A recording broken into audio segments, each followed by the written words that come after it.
Hello, everyone. This is Ted Gehring putting this Google Hangout together. I'm a 7th grade social studies teacher at St. Francis Middle School, and the purpose of this message is to let parents and students of next year's 6th and 7th graders know about a potential trip to Washington, D.C. Sometimes video messages offer more explanation than our students provide, and the information in this message is somewhat time sensitive. Today, your child should have received a handout about this potential trip and their focused learning. And we're hoping to offer this trip on June 13th through the 18th of 2016. I know that sometimes when groups offer trips like this, they try to withhold the price until they can give parents a hard sell and then hit them with the sticker price. This is not what we're doing here. There's no hidden motive or kickback from offering this trip.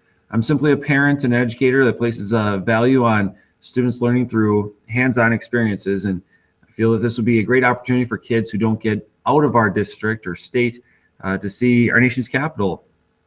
I hope that allowing your child to go on a trip like this may help give them a better appreciation for the many of the places and events that we read about in their history classes but have never been. So with that, a quick overview of the timeline on the sheet your child brought home. At the top, you'll see today's date, May 11th, 2015, and next you'll see that on the 19th, we're asking that the student interest form, that's the bottom half of this form, comes back in. If we get enough interest the following day, we'll be placing this on the school board agenda for their May 25th meeting.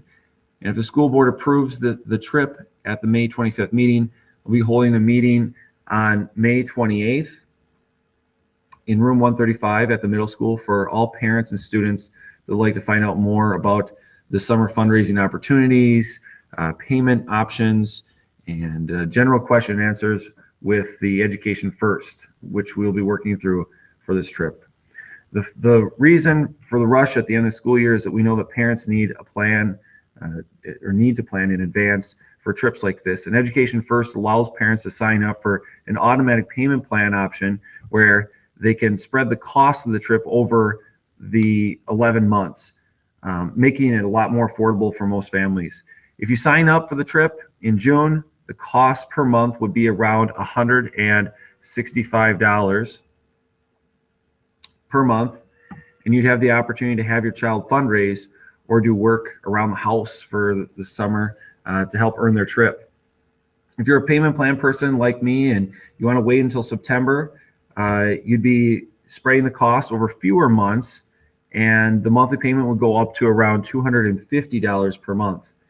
Next year, the school year will begin on September 8th, and I'm hoping to have a meeting for parents on our open house nights prior to the school year as well, because I know that parents will already planning on being at the school on those nights. Our 2016 school year ends on June 3rd, and we're hoping to offer this trip June 13th or the 18th. This would allow a full week of downtime between the end of the school year and the planned trip, just in case we have any snow or cold days to make up at the end of the year. At the bottom of the form, it states, my son or daughter is interested in the possibility of the 2016 trip to Washington, D.C., open to next year's 6th through 8th grade students and parents. I'd like St. Francis Middle School to further pursue this as an educational opportunity for our children. Please add me to the email list to receive further communication about this opportunity. Parent name, phone number, just some contact information there for you. Where it says the current grade, you can put that for this year's grade, and as we take a look at those. Next form here that came home looks like this, and on this you'll see that there is an itinerary of the trip broken down day by day. We're planning on offering the 6-day version of the trip. On day 1, we'd fly into Washington, D.C. We'd have an opportunity to see a number of the Smithsonian Museum sites and take the night tour of D.C. On day 2, we would travel to D.C. to the plantation in George Washington called Mount Vernon and spend the day there. At night, we'd have the opportunity to tour Arlington National Cemetery. On day 3, We'll be hoping to have the opportunity to visit the Capitol Hill, the Supreme Court, the Library of Congress, the National Archives, and then travel outside of DC to Colonial Williamsburg. Colonial Williamsburg is set up to offer an experience to students like no other. All the people of Williamsburg are historical actors in character, as if it was the Revolutionary era.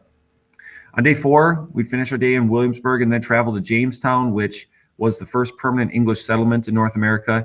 Again, this is filled with historical actors, and students would leave with an awesome understanding of what it was like during colonial times. On day 5, okay, you'll notice that there's 2 different day 5s. There's one here and here. We'll be doing the bottom day 5. So we'll be visiting Monticello, the plantation of Thomas Jefferson, and the Ashlawn Highland, that is the home of the former President James Monroe. On day 6, we'd be back in DC here, and kids would hopefully have a chance to see Ford's Theater and have unscheduled time to visit parts of DC that they had previously missed. Later that day, then we'd be flying back home to Minnesota.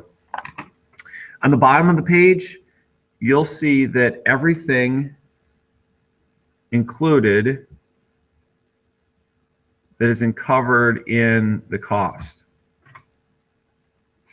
It includes round-trip airfare, the hotel accommodations, the round-the-clock tour director, breakfast and dinner, any types of fees that we might be charged to go into the different sites, gratuity, those types of things.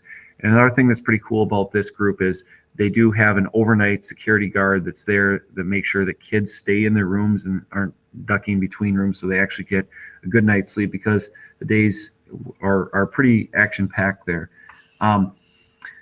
The costs not included in this are souvenir costs, lunch, snacks, and hotel room upgrades.